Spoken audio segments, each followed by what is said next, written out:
Monaco, Grand Prix Sunday. Car number 8, Ayrton Senna's, is ready to race.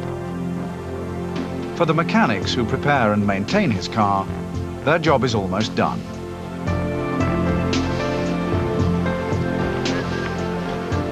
I don't think it's glamorous at all.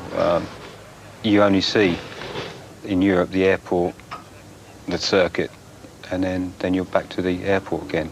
I like race day, I must admit. It always gives me a buzz. If I lose that, then I'd stop racing. You concentrate on what you're doing. Even though there's a lot of distractions, you have to try and put the blinkers on and block things out, especially when you're doing everything in a bit of a hurry during a session, that sort of thing. You have to work quickly and you have to work accurately. But you need to be able to do it and know damn well first time that the job you've done is good and sound. I don't go around thinking, oh my God, this is, if I don't do this properly, this is going to be a disaster and that. I'm always very confident with what I do. At this event, the mechanics have had their work cut out. 3 days ago in practice, Senna suffered a massive crash.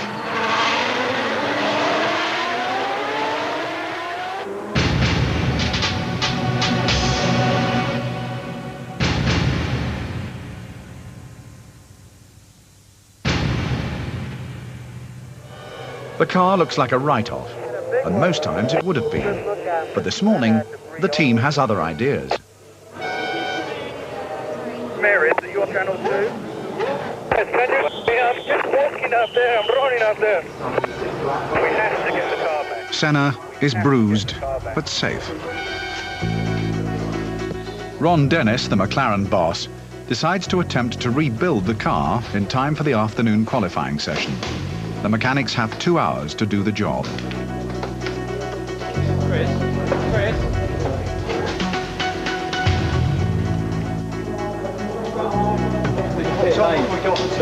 As long as you want, we can get out during this practice.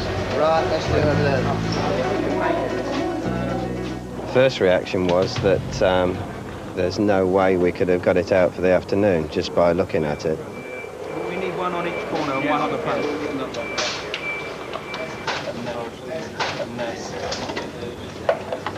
It's been a long time since I've seen a car broken in such a state, one of our cars broken in such a state, and your immediate reaction is, well, there's just not a possible chance that we can fix that for the afternoon. We're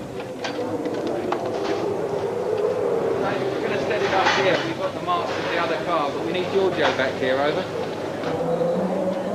I think the way we did it worked quite well, was that we put a couple of people on what we call each corner, and Dave was at the front repairing the nose and master cylinders, etc, etc. I think I picked the worst corner because I was the one who had a problem, and if anything I was the one that was the last one finished, so I really didn't know it would look too good on me, I don't think, at that point. Can you take the CV out? We just leave that right here.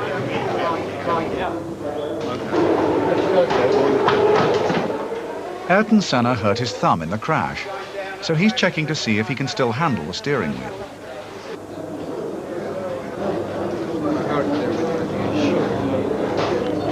We can move it over onto these ones. They're ready to go. Are we saying that he's going to lead from here, or Yeah, lead from here and go into the pit lane, and you can spend a bit more time on it. We'll do the corner weights here. Brakes. I'm pleased to say an incident as big as that, only once, you know, like every 3 or 4 years. There have been accidents and been damaged between sessions before, but that was almost obliterated that car, and that was a full-on, all hands on deck to turn it around and get it out.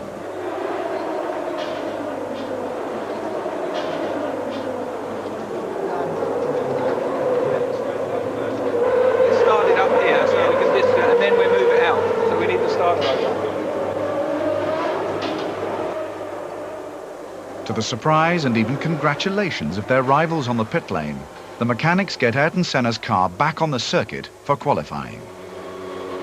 Basically, that's where we earn our money.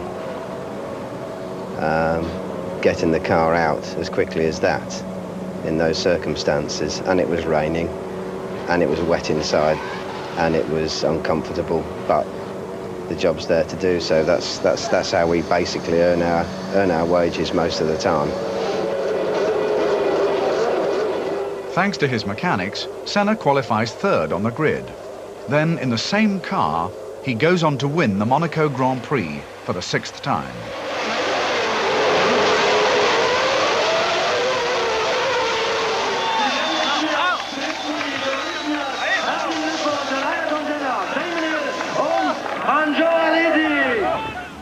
Here in Woking, Surrey, is where a Grand Prix begins for the mechanics. They are stripping down and reassembling the cars for the French Grand Prix. Most people don't realise just how much work goes into the preparation of the cars. The question I'm always asked is, what do you do between races? The fact is that people think we just go from one race to another. 9-4. No, every meeting, even between this French one and the British, we'll come back to the factory and prepare the cars here. Okay. 17.1. So quite a large one. The crew of car number 8 go to 16 Grand Prix events a year, and all but 2 start in the departure lounge of an airport, usually early in the morning. You're all part of the team, aren't you? You're all just sat together anyway. Doesn't really matter. If you Like can, both, yeah. The team's advance party bound for France is 40 strong. Even on journeys, a strict dress code applies.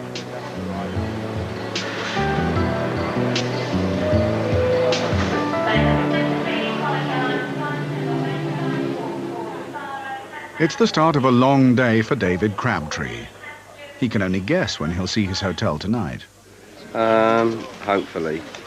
Well, it'd be nice to see it. It's around about 7 or 8 o'clock tonight. But it depends how much work we've got. Quite possibly a lot later than that.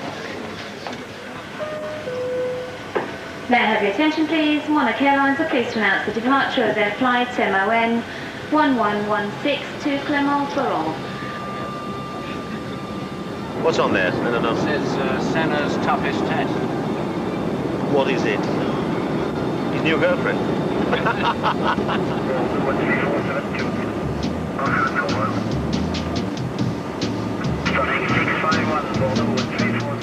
By mid-morning, the team is in France, en route to the circuit of Magny-Cours.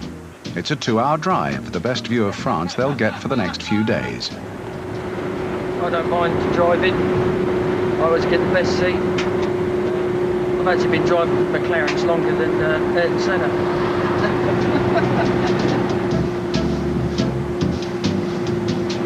Well, they may not admit it, but I expect about 50% of the mechanics down the pit road are frustrated racing drivers, and would all like to have a go given the opportunity. Chances of getting lost are pretty good, I should imagine. To be quite honest, we can get lost in places we've been to for 10 years, so we've only been to this circuit like a couple of times. We're close to the circuit.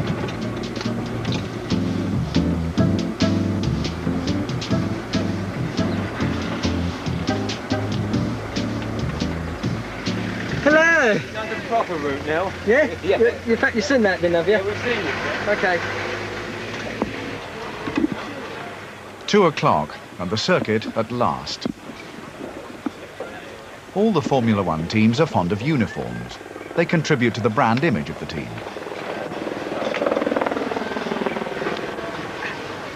What song shall I dress today? For most mechanics, Formula One is more a way of life than a job. They work long hours in difficult conditions, but they've a stake in winning. They all get a bonus if the team finishes in the points. For Paul Simpson and his team, the Grand Prix now begins in earnest. For the next 3 days, and very probably 2 nights, their world will literally be the pits.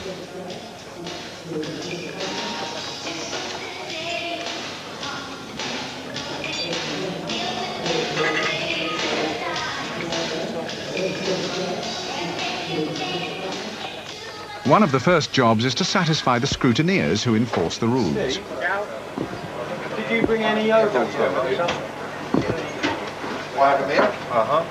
Even the driver's uniform and helmet are inspected. Formula One is a minefield of regulations. Breaking them can mean stiff fines or loss of championship points.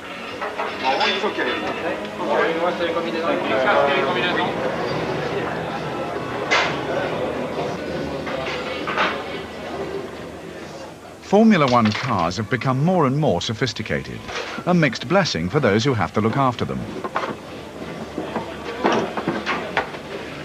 After each day's session will come the real work, when the setup of the cars is changed.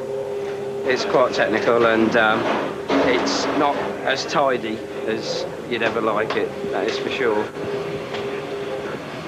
Get rid of it all, get back to a proper racing car. The nightmare for us is that all the wires, there's so much wires that can cut on any little sharp piece, and we have to watch all the time. I mean, everything is chafing and cutting, and it's just almost impossible to see everything underneath all the time.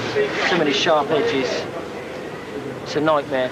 If we have a big disaster, it's a lot of work to prepare for another run. Here you go, old friend. There, old chum.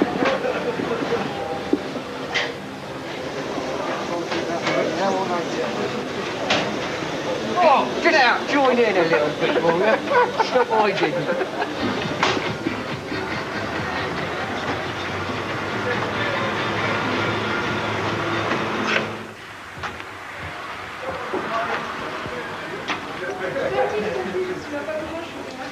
At 7:30, the crew check into their hotel. It's probably the only early night they'll get. Mr. Simpson. Mr. Crabtree. Mr. Crabtree. Sharing with Mr. Goodham. What are you doing tonight, Gus? Me? I'm going out with Shaky. perhaps if I found the right room, I think it might have. Yeah, I'm going to see him. To eat a drink or? Yeah, to eat. But I still haven't got the right room. I am. I'm in. Thank you. Good night. See you in the morning. Yeah, good night then. The guy I share a room with, Rick, who's in charge of Michael's car, has gone down with a virus. So I'm on my own this time. That's what he thinks. Is it party room? He's always on his own, every race. Every race, by himself. It's his drinking problem.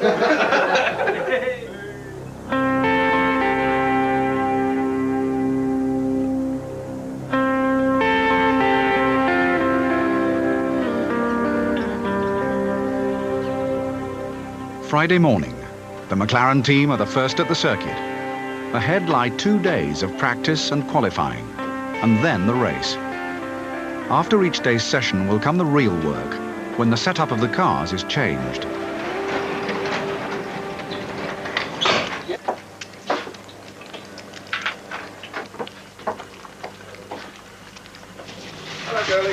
Hello. Wherever they are in the world, there's always one thing to remind them of home. Cheers, dudes. That was a good egg. What can I do for you? Two of your finest eggs with bacon, please. For the mechanics, this could well be the last sit-down meal of the day, though that might come as a relief to a fragile Gary Wheeler. Good management. Cereals, thank you very much.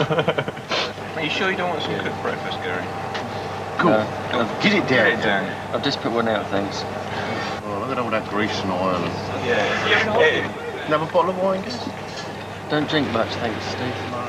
Tell me, can't. I think Senna's all right, Gary. Senna who? Look at the wind direction now, because time from what is, what, 1 or 2 o'clock the race. For the crew on car 8, these are the two men that matter, Ayrton Senna and his race engineer, Giorgio Ascanelli. Whenever they put their heads together, it means more changes to the car. Yes! That's me, mate. Ladies fly in the It's Giorgio's responsibility to decide how car 8 is set up, and Paul Simpson's job to ensure that it gets done. And it's time to get started.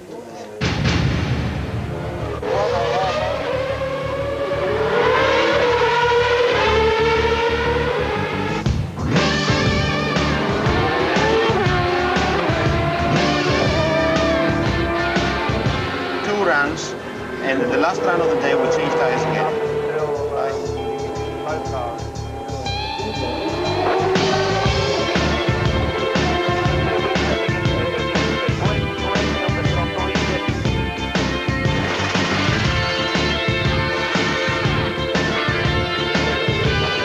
Are you doing something?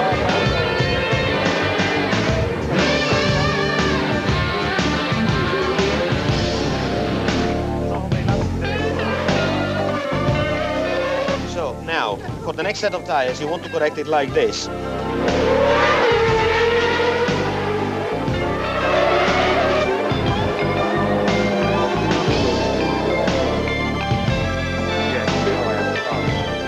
After today's practice, the car's setup needs some adjustments.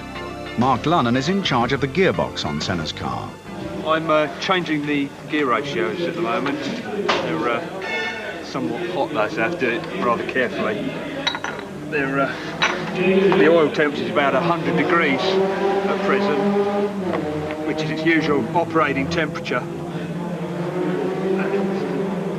Ed feels that the ratios that are in the gearbox at present are not suitable, so I'll probably go for slightly shorter ratios, giving more flexibility.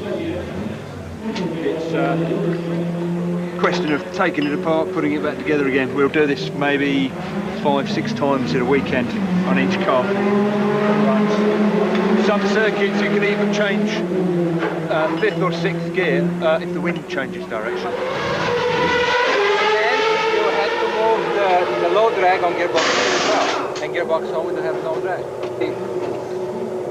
You understand? I got completely. Ayrton Senna is famous for making great demands on himself and others, something his #1 mechanic Paul Harding is used to now. I think there's respect, and I think possibly it goes both ways. I get on well with Ayrton. From a mechanic's point of view, I don't have any problems, as long as everything's going okay.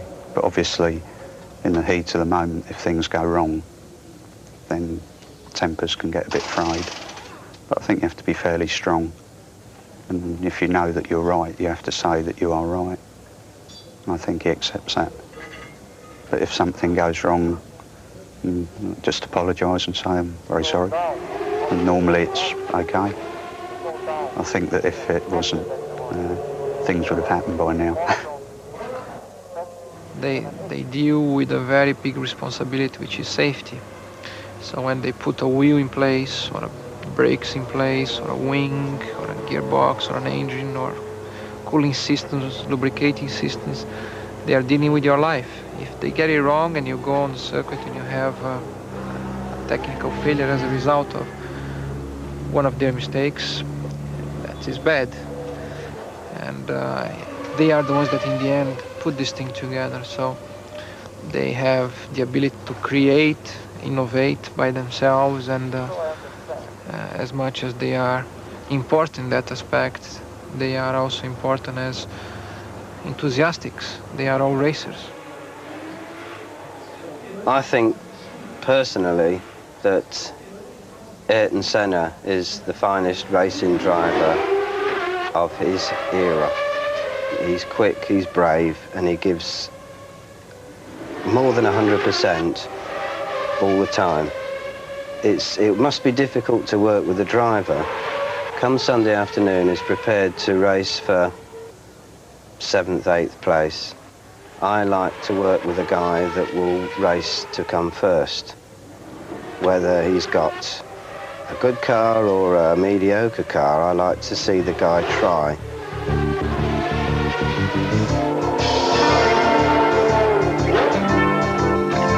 Therefore, if I disable segmentation, I will disable low drag. You have to remember to do it on your own, auto low drag, if you are on position 1. And as soon as you click in position 2, you're gonna come up.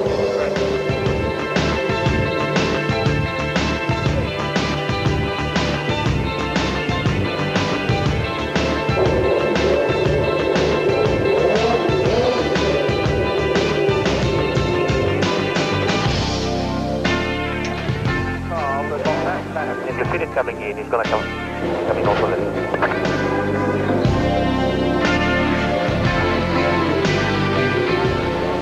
Move it, move it, move it, move it, move it, move it, move it, move it, follow, follow, so there. There, exactly there.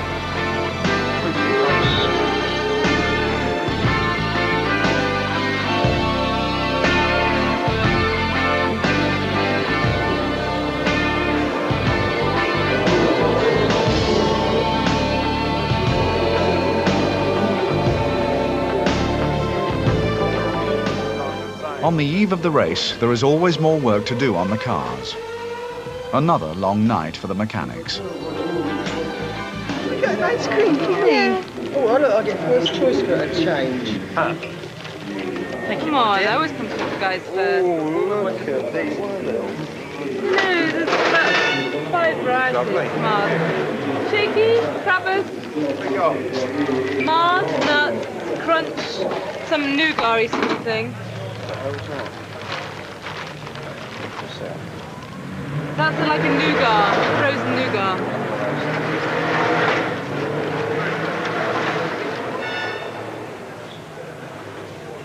I don't like this, it's got nuts in.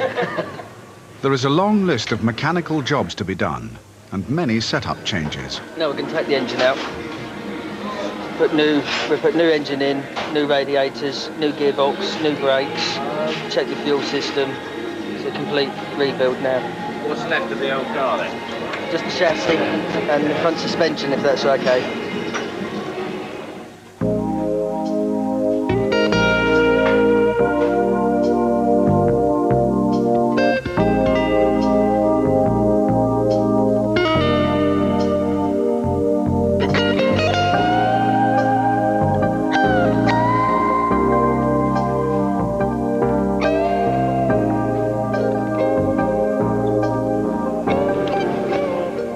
Well, it's 10:30 now, and you see that there's still quite a lot of teams still here. This is normal for us. On a good night, we'd be just putting down the shutters, but we've had a few hitches along the way, so it's going to be probably, before all the team leaves, it's going to be probably another couple of hours, I would think. This is probably an average Saturday night for us. It normally goes on till midnight, Saturday nights do. There's not a lot of people actually do series this time of the night, to be honest. This is the side of Formula One that people don't quite understand. This is the glamour, is it? Yeah, I suppose it does have its glamorous sides, what they see on the television, but look around now, there's not much glamour, is there?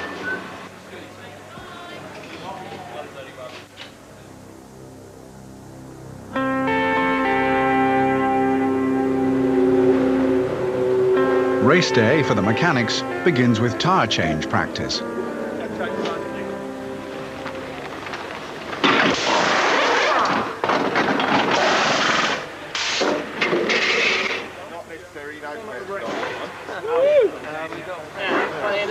Okay, go. Stop doing forward one.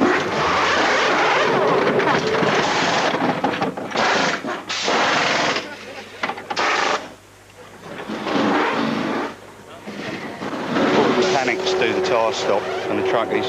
Gary does the right-hand front wheel gum.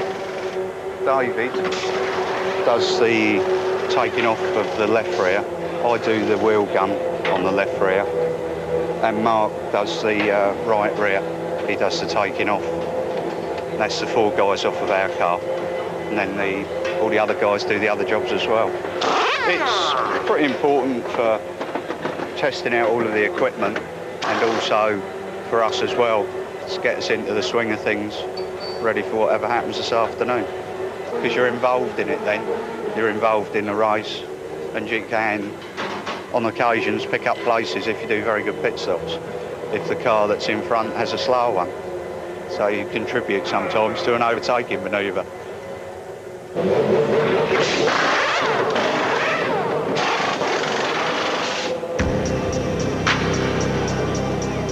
It's not long now before the start of the French Grand Prix. In 5 minutes, otherwise,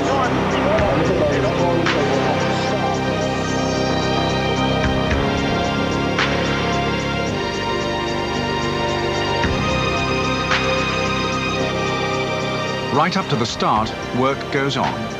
For the mechanics on car number 8, their job is almost over.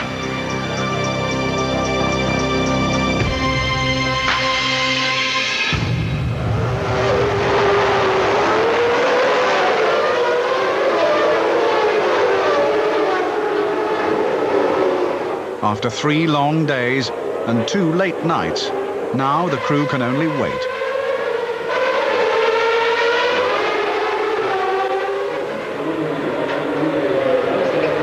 As their driver fights it out in front of the crowd, in the pits, the mechanics of car number 8 have a very different view. Most of the time you can't even see the race going on, but you've got to be ready.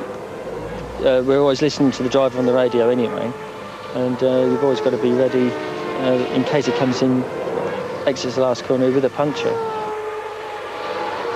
Some circuits you can see a little bit, and you can see maybe the turn and that. Some circuits you can see nothing. So you just stand around and have a chat and watch the pit boards. If you watch the pit boards, you get some idea of what's going on during the race and how we're doing. You have to be sort of prepared for tyre stops, and they can come quite quickly. You know, it can be a shout at the last minute, and the car can be in the pit lane, which is pretty good because it happens so quickly. You don't have much chance to think about it, just do it. I personally have never actually been to see a Grand Prix. I wouldn't know what one looked like if it hit me in the face, to be honest. I've never ever seen a Grand Prix. In the event, Senna came 4th and Michael Andretti, McLaren's other driver, 6th.